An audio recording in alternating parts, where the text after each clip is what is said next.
Në vijim të emisionit tonë vëzhgime historike dhe arkeologjike, ja ku jemi të tre bashkërisht, historiani Ilirian Gjika, operatori Nuri Korita dhe unë si gazetar Mago Pone, përsëri në ndërtimin e emisionit të radhës.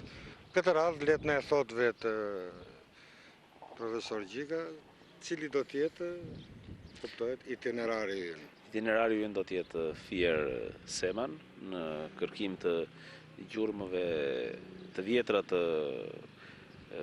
trafiqeve tregtare dhe ekonomike dhe duam të ndriçojmë pikërisht gjurmën e rrugës Skela e Semanit, e cila u ngrit në vitin 1880 nga Vrionasit dhe që ishte një nga arterjet kryesore ekonomike të Fierit, pasi nga kjo skelë eksportoheshin prodhimet bujqësore dhe blegtorale drejt tregjeve italiane, drejt tregjeve greke, drejt tregjeve të perandorisë turke. Dhe pikërisht këtë gjurmë Skele Semanit Fier duam ta ndriçojmë sot nëpërmjet kamerës së emisionit tonë. Dhe zgjodhëm pikërisht këtë vend që ne e njohim si rruga e Semanit, ku kryqëzohet një tjetër arterje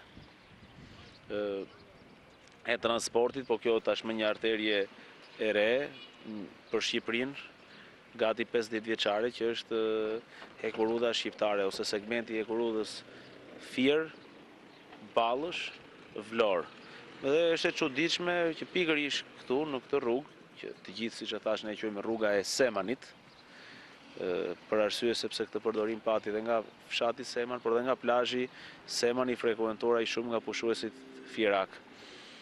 Por kjo dikur është quajtur pikërisht rruga e anglo-persianes, sepse aty diçka më tej përballë me ndërtesën e dikushme të komitetit ekzekutiv të rrethit Fierit ose të policisë tatimore që është sot, kanë qenë zyrat e kompanisë angleze të naftës anglo-persiane, e cila erdhi në Shqipëri në fillim të viteve 1920 me shpresën se do të gjente burimet naftmbajtëse ose vajgurore siç quheshin në atë kohë. Dhe pikërisht kjo rrugë që dikur quhej rruga e Semanit, rruga ose shtegu i anglo-persianes, kështu na e përmend të paktën Jakov Xoxa, sot përsëri ka marrë, është ridimensionuar dhe ka marrë termin rruga e Semanit.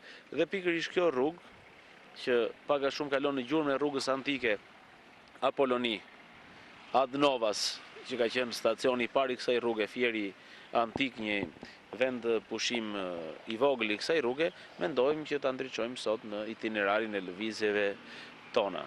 Koha është e mirë, kamera fokuson qartë, natyra jemi në fillim të pranverës, është në lulëzim, themi se do t'u sjellim teleshikuesve të emisionit ton dhe të televizionit Apollon, do t'i pamje të bukura, por edhe të dhëna interesante, sepse është një zonë të paktën që ne nuk e kemi eksploruar në emisionet tona.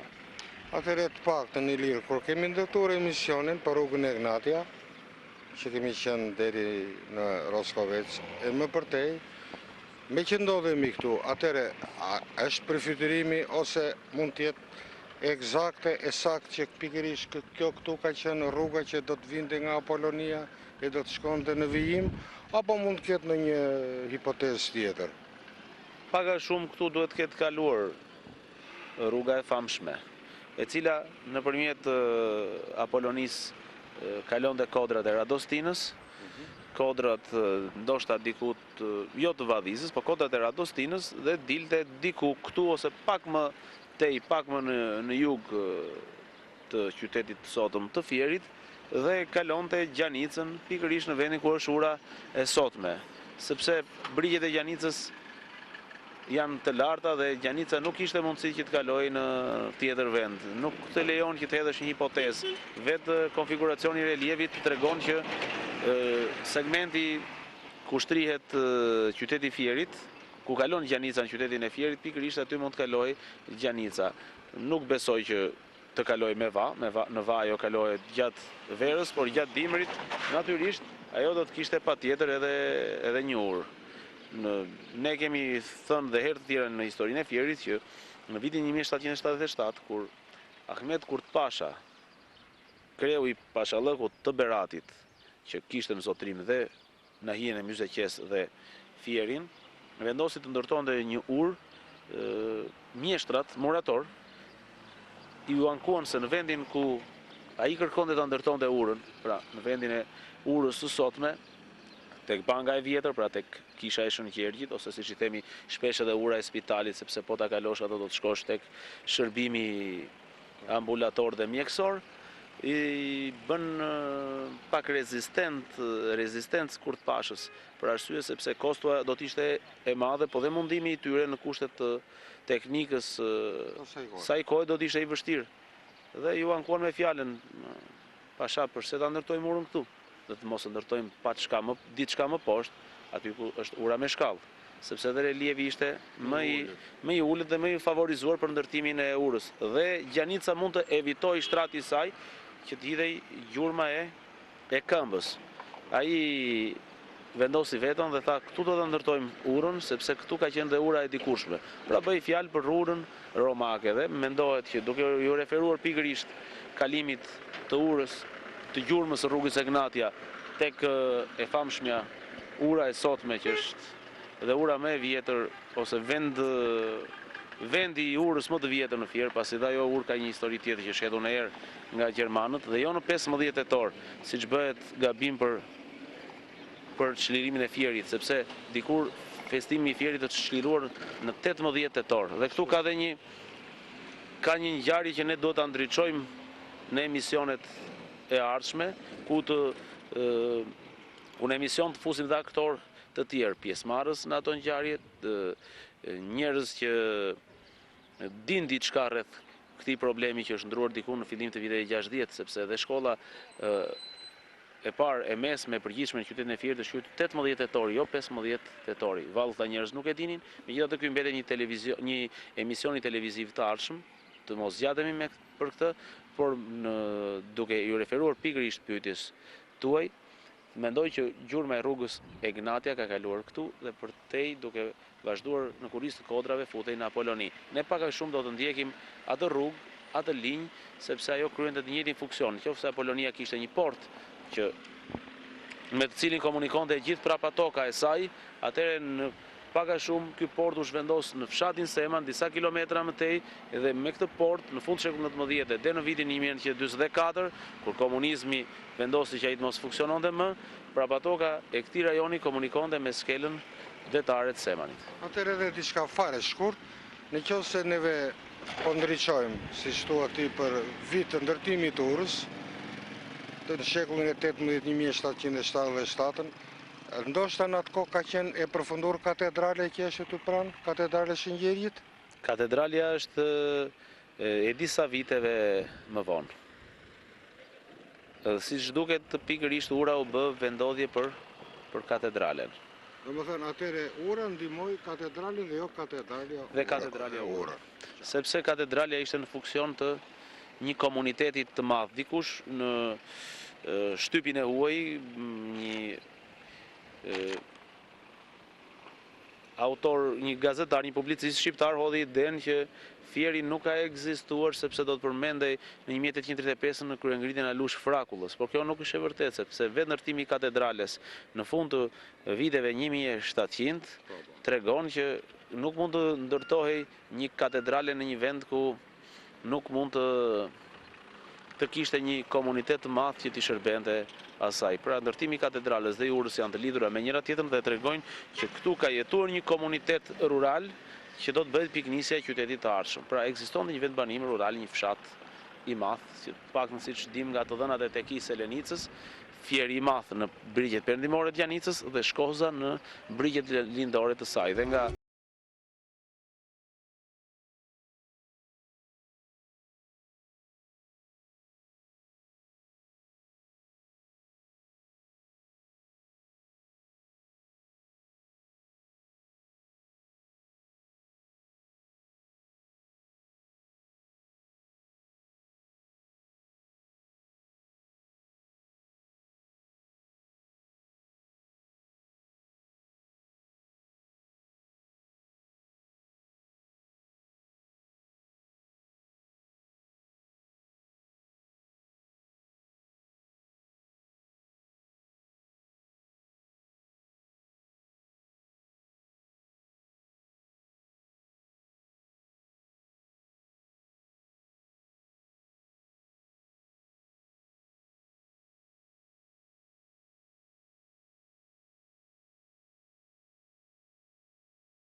mje nga lartë, të cilin do të kisha dëshirë të na e përshkruaje, ashtu si që shikon ti, duke patur vështrimin edhe prapa në kohë në antikitet.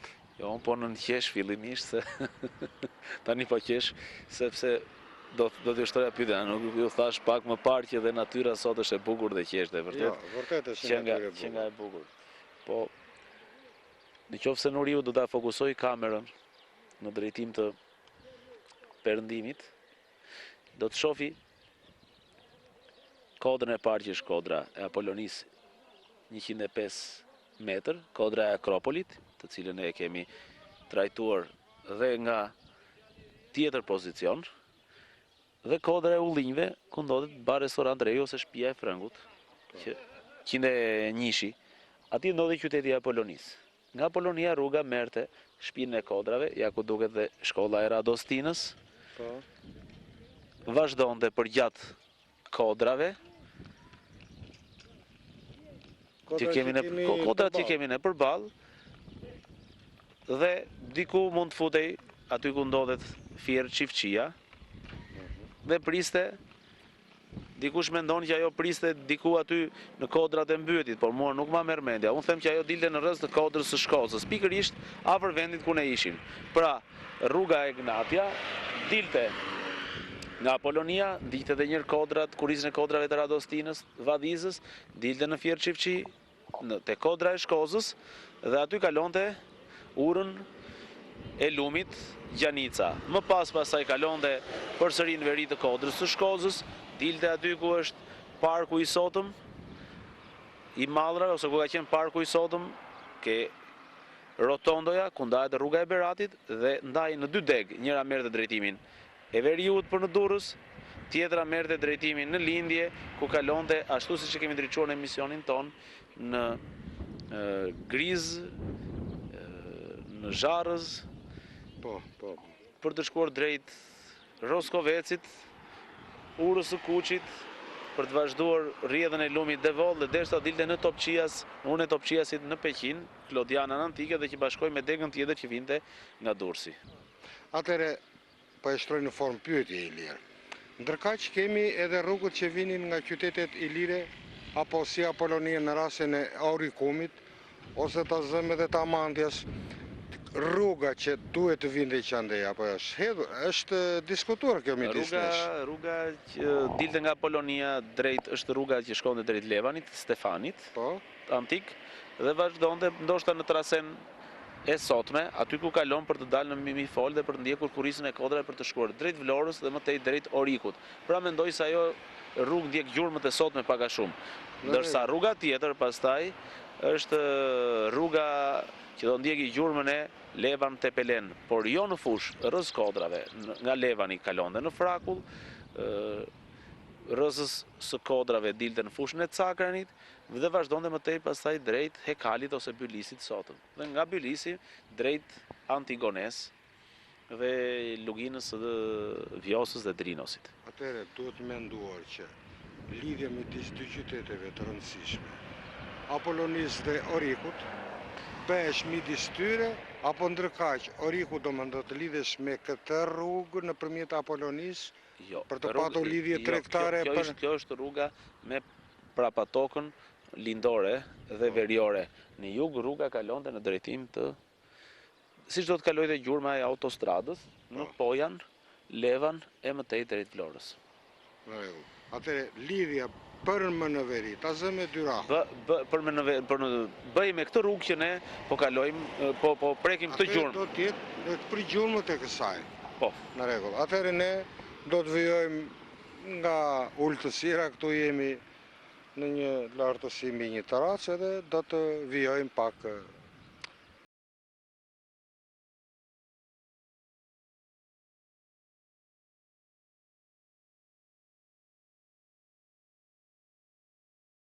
jemi në lëvizje dhe po futemi në trojet e Dërmenasit, jemi në ish fermët Çlirimi dhe çfarë mund të themi për këtë vendbanim, për këtë do të thosha qytez, po të hedhim të syt diku prapa në kohë. Dërmenasi është një qendër komune sot, dikur ka qenë një fshat, po patjetër fshat i ri, sepse shumica e fshatrave të Myzeqes kanë qenë fshatra që kanë pasur pak familje, pak shtëpi për shkak të kushteve të vështira të jetesës që ka pas Myzeqeja bregdetare në të kaluarën, ku sëmundje të tilla si tuberkulozi, malaria dhe kryesisht malaria bënin kërtin tek popullsia, hepatitet. Por si vend si gjurmë rrugë ne ndoqëm pasi dolëm nga Fieri, u futëm në afrimin e ri, që njihet sot me disa emra si SMT, Bonifikim, Tekserat, Komuna Qendër, që janë emra që janë fituar në gjuhën popullore vitet e fundit, por që emri i vërtet është emri Qenas. Një emër që nuk ja shpjegojmë dot origjinën, përse është quajtur në gjuhën popullore. Megjithatë, afrimi i ri sot është një lagje jashtme e Fierit. Afrimi, dhe se afrimi i ri është tjetër lagje, afrimi është një lagje e Fierit, një rajon ku jeton një popullsi e dendur, një popullsi shumë aktive dhe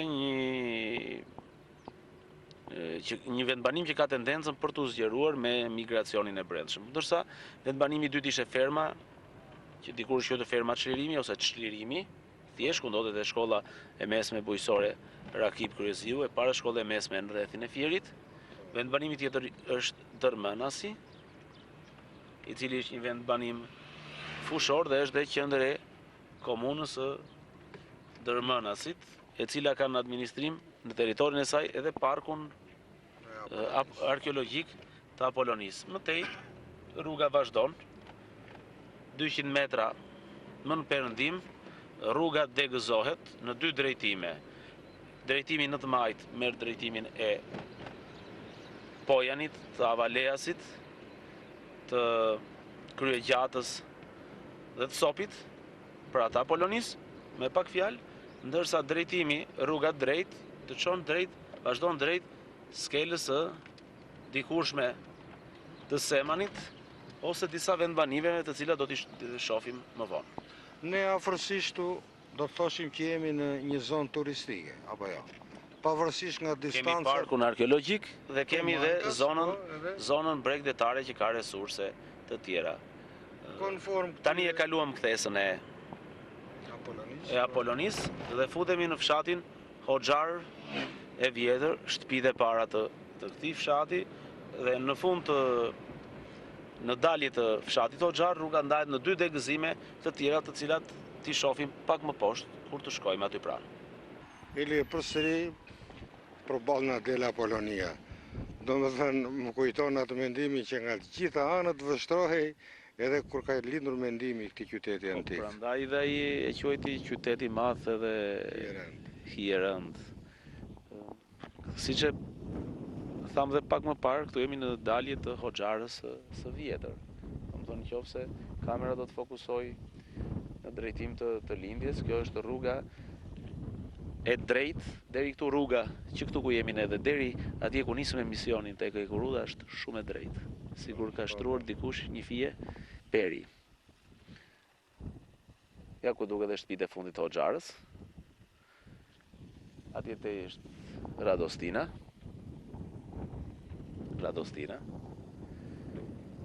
Varrezat e Pojanit dhe dy kodrat, kodra e Akropolit dhe kodra e Ullinjve. Shquhen shumë mirë këtu. Ndërsa rruga këtu ku mbaron asfalti dhe është e shtruar me rër bituminoze, është rruga që 200 metra më tej kthehet në të majt dhe vazhdon drejt Hoxharës së re,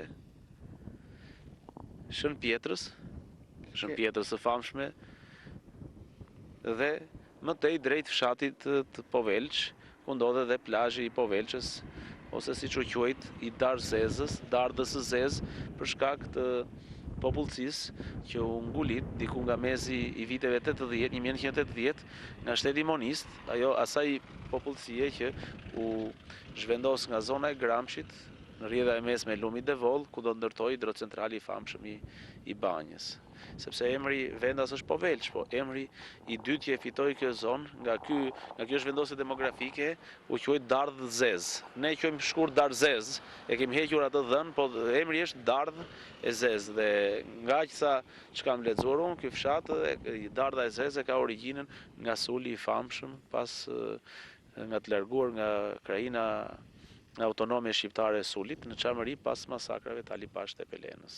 Që janë të famshme që pasqyrohen dhe nga piktura e Delacroix gratë suliote. Por ne nuk kemi ofruar pamjen e dikur kur kemi bërë emisionin për 13 urat, Fieri qyteti urave, kemi folur për vijen e ngjalës.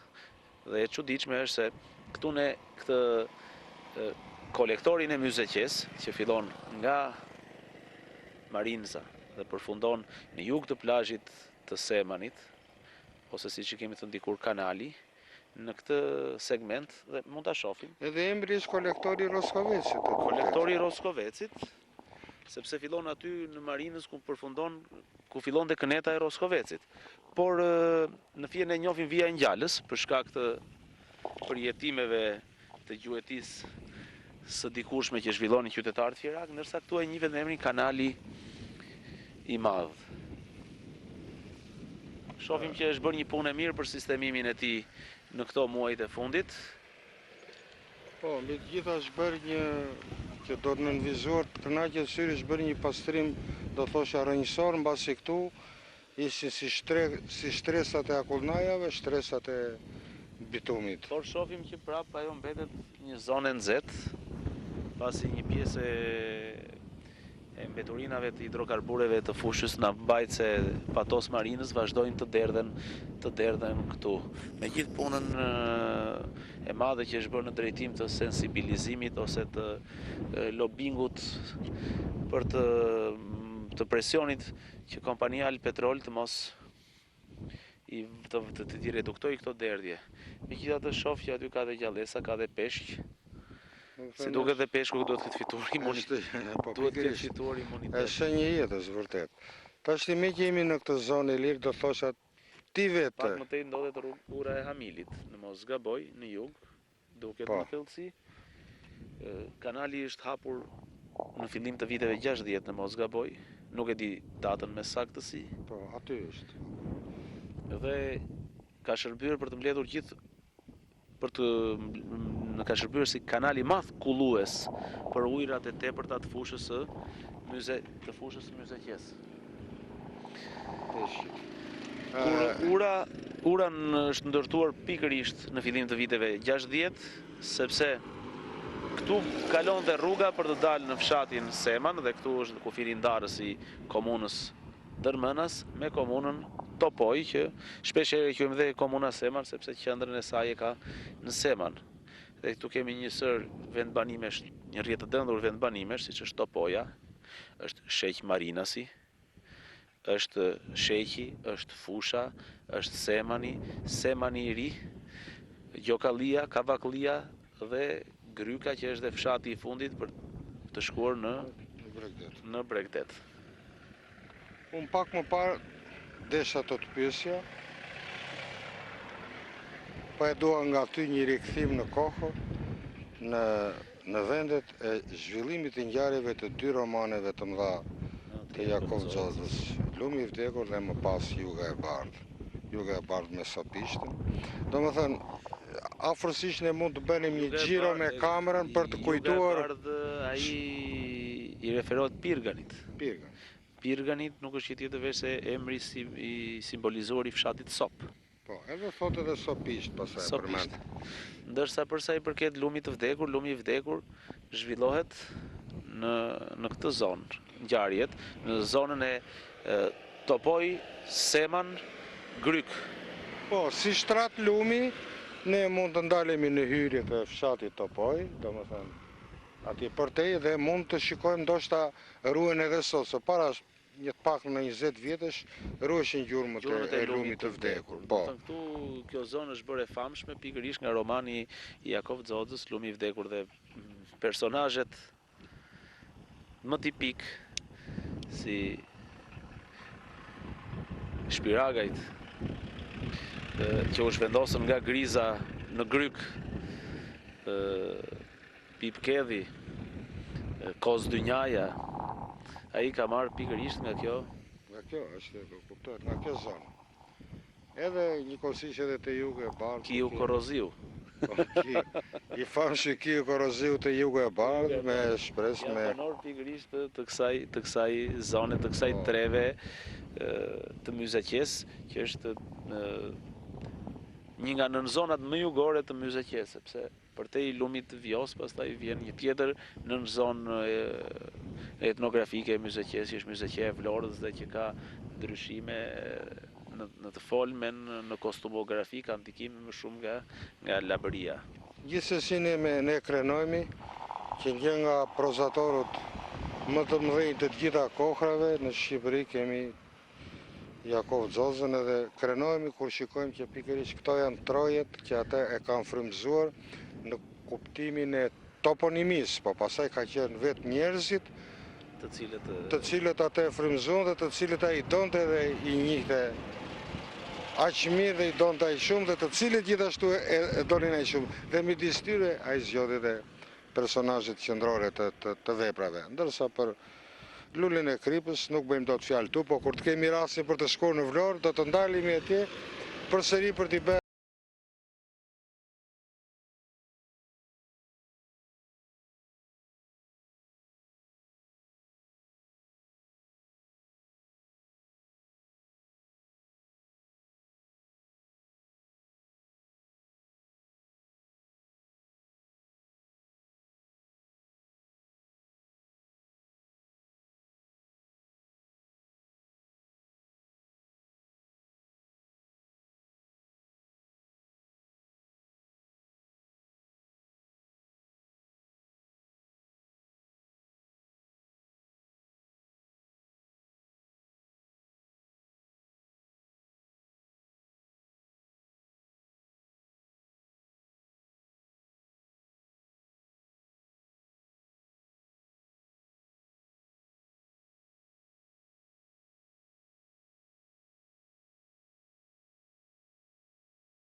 Në fakt, qëllimi ynë i vetëm fillimisht ishte që të përqendroheshim rreth këtij gjoli të gjemis për të cilin flitet edhe në librat që ju si autor bashkë me të tjerët i keni kushtuar qytetit Fierit, historisë së Fierit, por është edhe vërtet një korrektje shumë e madhe.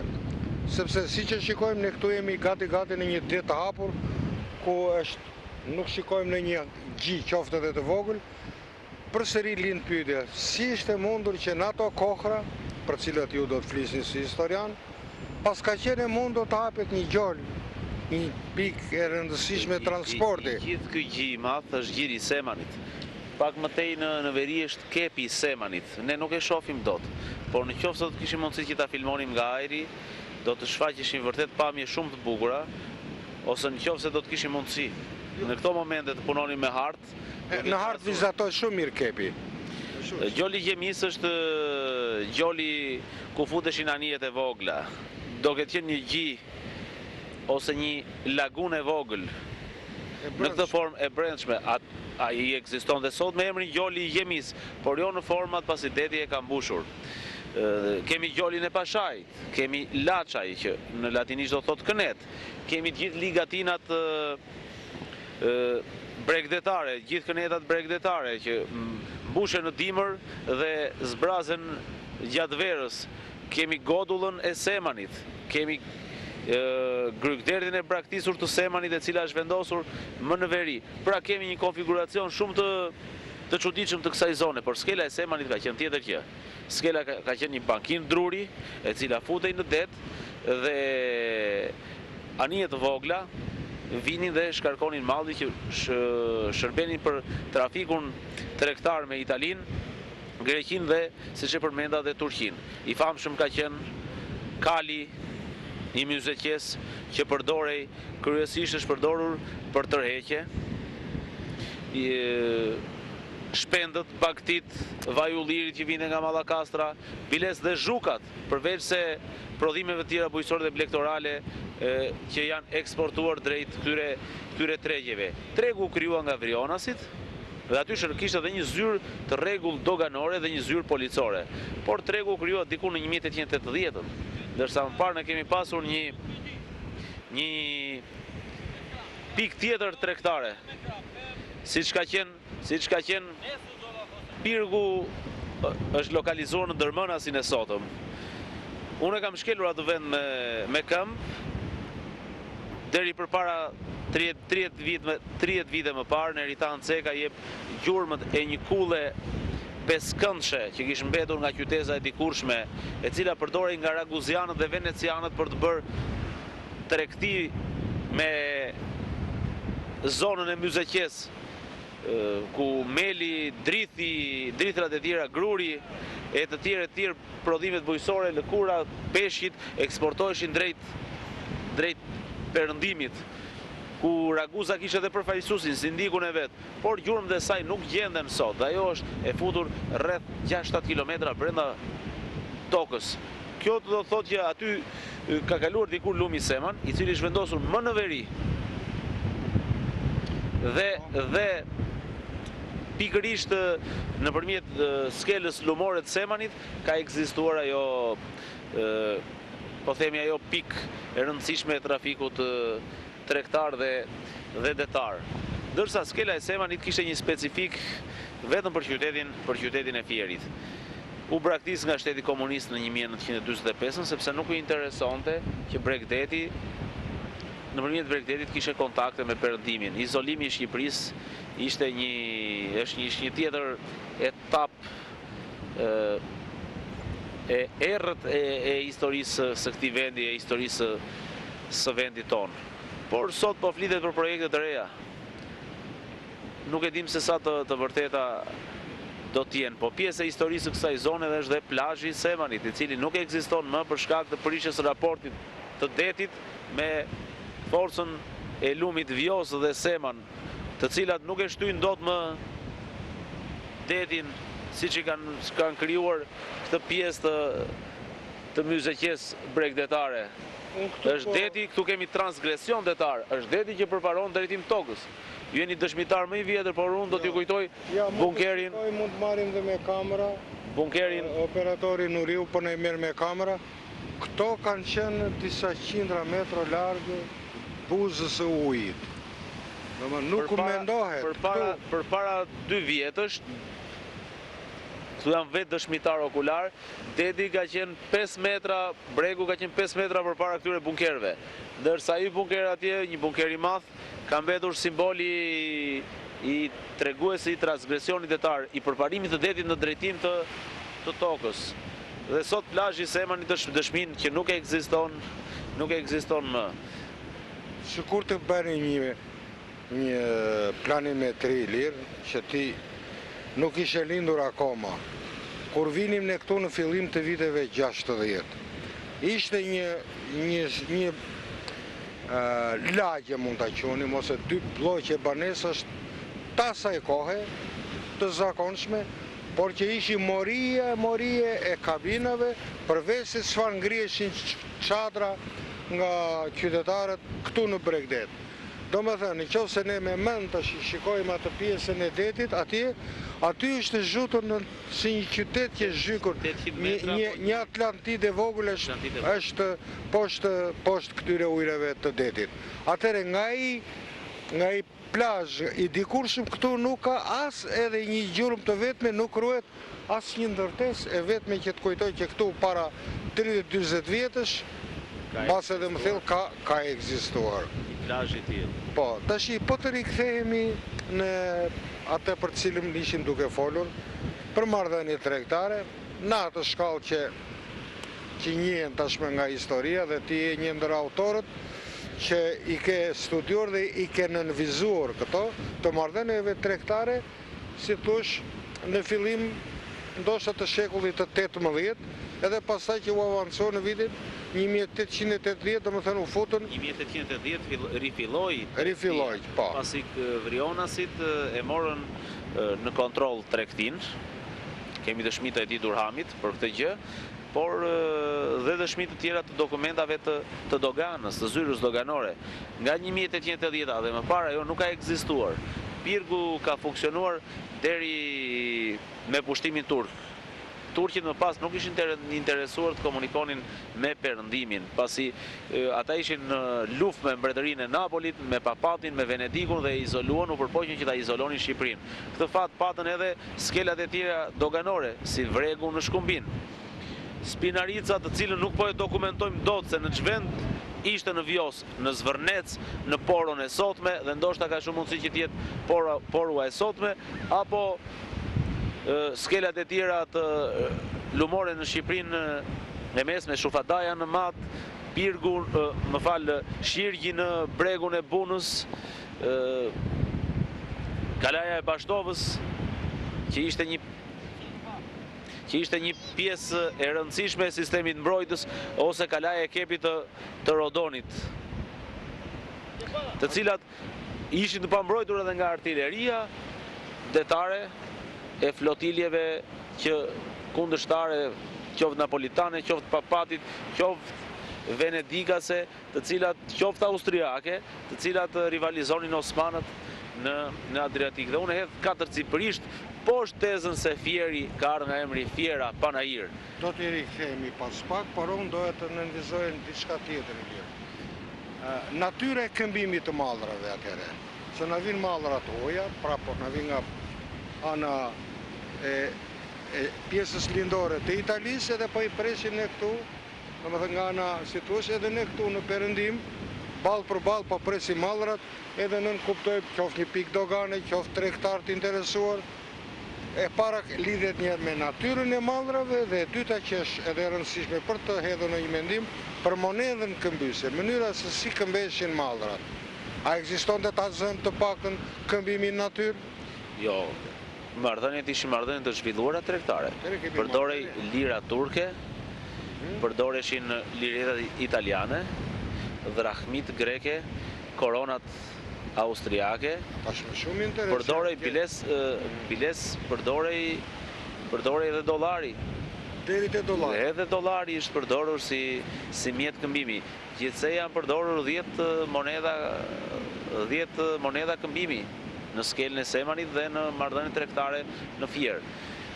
Nuk ishte zyrat, nuk bëheshin nëpërmjet bankës, por bëheshin nëpërmjet personave privat. Siç kemi sot, kambistët e famshëm, ose siç kemi pasur dikur në antikitet, në Apolloninë antike, në punës që këmbenin parat dhe quheshin bankier ose trapezar nga greqishtja. Trapezar. Atëherë, po ti hedhim mendimin tash që në Fier pas ka qenë organizor ose pas kishin qenë organizor panairit dhe e dim që në Itali ishte edhe shedhur ky mendim, Fiera i thon panairit. Kaq me promasa do të ishte që të bëhesh një rrugë kaq e madhe transporti, sa mallrat që priteshin diku në Bregdet do të futeshin në thellësi me një transport që nuk e di, me një transport kërcënues, me një transport që edhe kushtet e motit dhe kushtet teknike të rrugëve nuk i ofronin mundësi të mira shërbimi. Ju e keni kapur shumë mirë këtë tezë dhe kjo është pika më e dobët e hipotezës që është hedhur dhe qarkullon. Nuk e merrte riskun një tregtar venedikas, qoftë për të blerë edhe kuaj të tillë të rrezikonte jetën, aq më tepër që turqit e kishin të ndaluar gjatë luftrave të mëdha të shekullit të 16, të 17 dhe deri në mesin e shekullit të 18, vitet 1750, kur Austria dhe Rusia, dy rivalet e forta të Perandorisë Osmane detyrojnë atë të nënshkrujnë marrëveshjet pa barabarta, kapitulacionet, dhe kur rusët marrin në mbrojtje në ortodoksët e Perandorisë dhe austriakët marrin po në mbrojtje katolikët e Perandorisë. Deri në 1750-ën marrëdhëniet me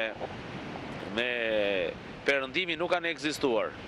Nga 1750 dhe deri në 1810 ne nuk kemi gjurmë, nuk kemi dokumenta, nuk kemi dëshmi që të dëshmoj që këtu venecianët kanë kryer aktivitet. Ndërkohë që qysh pas vitit 1814 Venecia nuk ekziston më pas të famshmit Kongres të Vienës. Venecia, Giulia dhe Lombardia merren nën kontroll nga Austria. Pra 1815, 1880 nuk kemi aktivitet të perëndimit në këtë trev. Dhe në qoftë se do të kisha aktivitet, këtë aktivitet ofronte porti i Vlorës, që kishte mundësi më të mira, që kishte hapësira të tjera, por dhe që ishte qendra kryesore tregtare Sanxhaku të Beratit. Si një tis i largët mjergulle, vjen kjo legjend që këtu ka pas panaire tregtare.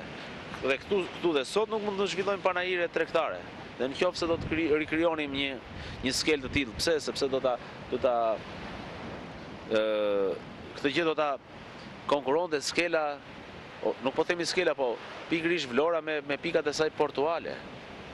Ndërsa Vrionasit e bën monopol të tyre dhe e kontrolluan vetë atë tregti. Dhe kjo pati rrjedhoje shumë pozitive për shumë qytetarë fierak, të cilën nëpërmjet prodhimit që eksportuan në Itali, të cilat i çonin atje një pjesë e madhe dhe i këmbenin me mall në natyrë dhe vinin dhe i shisnin këtu duke siguruar një fitim.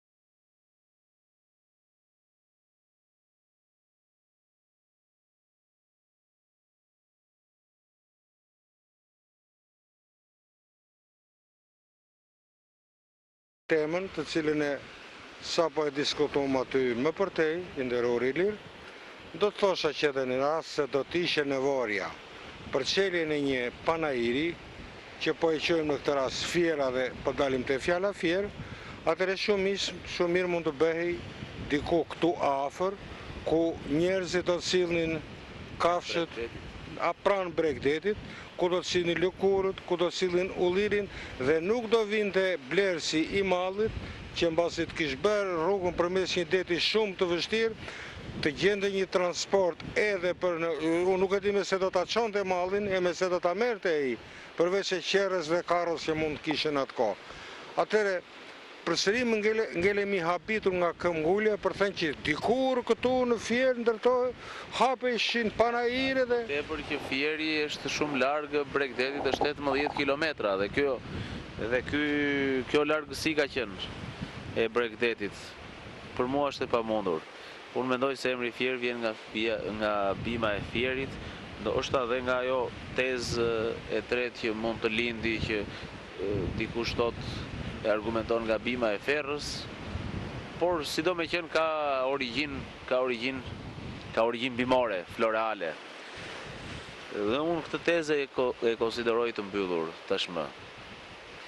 Unë doja t'ju tregoja edhe një dukuri të çuditshme gjeografike që ndodhen në Bregdetin e Semanit, që janë dunat, veprimtaria që krijon në rëra e që krijon era në Bregdet. Dhe që në gjuhën e popullit, ju duhet ta dini më mirë se unë, se jeni më i vjetër, quhen bësat. Në gjuhën popullore quhen bësat. Janë të çuditshme si dukuri dhe kanë qenë kodrina të vogla dheu nga 1.5 metër deri në 5 metër. Edhe kjo e vërteton më së miri, Ilir, sepse ne aty ku është kamera, pikërisht e kjo besa këtu, ne të dy pam një shishe që është brenda besës. Sepse në qoftë se s'do të ishte kështu atëre do të shtrohesh pyetje edhe nga një fëmijë. Po këtë shishe, kush e nguli këtu? Kush e vuri këtu këtë shishe? Është krijuar pikërisht nga dukuria me grumbullimit të rërës prej erës, dhe pastaj bimët dhe rrënjët e tyre kanë bërë që të krijohet një masë rëre kompakte që krijon këtë dukuri. Megjithatë, këtu pranë gjejmë edhe dy bimë karakteristike që është zhuka, që është karakteristike gjithë Bregdetit, por dhe marina. E çuditshme është edhe italianët kështu e quajnë, marina. Bimë që rritet në det. Mare, det. Mare, po, mare. Ina është pra bashtesa, bimë që rritet pranë Bregdetit. Dhe që është nga karakteristikat kryesore të bimët, më karakteristikat të myzeqes bregdetare, që është futur dhe në etnografi. Biles për dikë që është i pavlefshëm në shoqëri, thuhet përdoret krahasimi. Nuk bëhet Marina Lundër. Nuk bëhet Marina Lundër ose është si hu marine, sepse huri ose druri marinës nuk përdorej për djegje. Ishte shumë i fortë për të përdorur për qëllime të ndryshme, por jo për të djegur. Megjithatë unë do të thosha që mbas zhdukjes së plazhit të dikurshëm, natyra këtu ka marrë një formë që do ta quajmë të egër, që po rifiton çka humbur. Argëtimi përsëri vazhdon, nëse Nuriu do të fokusonte ato dy vajzat e vogla që po luanin atje. Janë dy fëmijë. Është treguesi më i mirë që njerëzit vinë edhe për shëtitje, edhe për sport, por edhe për ajrin e pastër të Bregdetit. Gjithsesi ka projekte dhe ne nuk do të bëjmë fjalë për to dhe shpresojmë që një ditë ky plazhi i Semanit të marrë jo vlerat e dikurshme, po të avancohet në kushtet e një Europe të bashkuar. Tashi unë do të ktheheshim diçka shumë prapa në kohë, Ilir. Ne kemi bërë fjalë, sepse me që ishim këtu për transportin detar edhe lidhje tregtare midis Shqipërisë edhe Italisë, kemi nënvizuar faktin historik, sepse përmes Vjosës kryhej dhe ky transporti, apo jo. Tëre shtron pyetje, ku u ndrua drejtimi i Vjosës? A ka qenë mundur që diku paralel, si thush në një vijë teste një vertikale nga Polonia për në Bregdet? A mund këtë qenë një port, një mol i vogël? Porti ka qenë në Poloni. Anijet futeshin nëpërmjet Vjosës. Po, përveç Vjosës, kur atje u ndrua. U zhvendos më poshtë flasin dokumentet për Spinaricën, për një port mesjetar, gjatë mesjetës, por nuk e lokalizojmë dot. Disa thonë e lokalizojnë në Poro, por nuk janë gjetur gjurmë. Pikërisht për te pyeta. Disa të tjerë thonë e lokalizojnë në Zvërnec. Ka shumë mundësi, ideja ime që të ketë qenë diku në Poro, dhe ti të shvendosur më vonë gjatë në Zvërnec, duke ruajtur përsëri emrin Spinarica. Unë di një lloj keqardhje i lirë, që gjithsa foleti janë me shumë vlerë kuptimin e njohjes së historisë. Mirë po, në vendet e tjera praktikohet vizatimi, piktura, maketet, që të kemi një përfytyrim vërtet si mund të kenë qenë pa patur atë saktësinë historike. Edhe këto të ishin edhe pranë muzeut as dramatiku, ose pranë edhe komunës më të afër që kemi këtu. Si mund të ketë qenë ky moli i gjemisë? Si mund të ketë qenë këtu skela e vogël? Në tu ishin disa përfytyrime që ndihmojnë edhe... Keqja është që në historinë e Shqipërisë ne punojmë pa dokumenta, pa skema, pa makete. Kemi punuar në mënyrë empirike dhe më shumë falë nuhatjes dhe instiktit që historiani, hulumtuesi, studiuesi krijon gjatë punës së tij. Është vetë puna që i zhvillon këto gjëra. Por nëse ne këtu kemi gjurmë, të cilat po i fokusojmë me kamerë, këto qyteza mendoj do kenë qenë provizore, ose këto pika tregtare kanë funksionuar gjatë si skela e Semanit, si Pirgu, si mëtej Spinarica që nuk gjenden gjurmët, do kenë qenë prej druri me ngrehina të themi të përkohshme, kanë qenë baraka që kanë funksionuar vetëm gjatë stinës së ngrohtë të vitit, sepse gjatë motit me lagështi, gjatë detit të trazuar, gjatë gjysmës së ftohtë të vitit, gjatë dimrit, nuk ishte mundur komunikimi me perëndimin. Ne dhe sot me mjetet moderne nuk lejohet kur deti është më shumë se 5 ballë lundrimi. Po atëherë me ato mjete kur lundrimi ishte në një bëj në kohra optimale dhe në mod të mirë. Atëherë, megjithatë, ne i falemi fjalës, e cilën na çon tek përfytyrimi dhe në rasti konkret të nderuar teleshikues, përsëri ne dëgjojmë fjalën e historianit Gjika, i cili ju zgjoi me siguri përfytyrime, sepse jemi në natyrën përkatëse, jemi pranë detit, këtu kemi besat, kemi një hapësirë, ndoshta pak të shkret, por gjithsesi me anë të fantazisë, e cila buron nga fjala shpjeguese e saktë, ne mund të arrijmë diku në një lloj përfytyrimi se si mund të kenë qenë, sepse mund të zgjojmë përfytyrimin, mund të kemi vepruar edhe në të kundërt, që dikushi ta ketë marrë piknisjen nga këto argumentime dhe hipoteza tona për të arritur tek teza më e drejtë. Pra, sido me qenë kemi shërbyer teleshikuesit deri diku me shpjegimet edhe me këto referenca që vazhdojmë çdo javë t'i prezantojmë përballë opinionit publik në televizionin Apollon. E pra të nderuar teleshikues, sepse ne këtu jemi në një hapësirë të hapur, nuk kemi as në Apolloni, nuk kemi as përtejnë Mallakasën në Bylis, nuk kemi as në Orikun, diku, këteja, nga jugu, nuk kemi as në Amantja.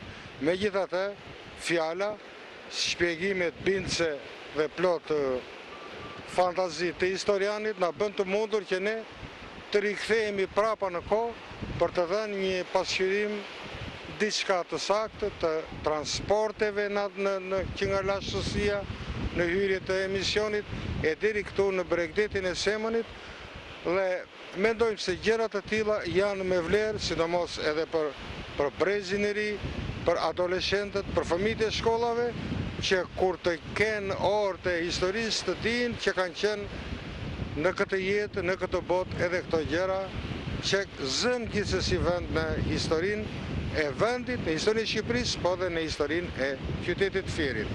Këtu e përfundojmë për këtë radhë. Përshëndetje të nderuar teleshikues nga historiani Ilirian Gjika, nga operatori Nuri Korita dhe nga unë, Maku Pone. Mirupafshim në emisionet tjera.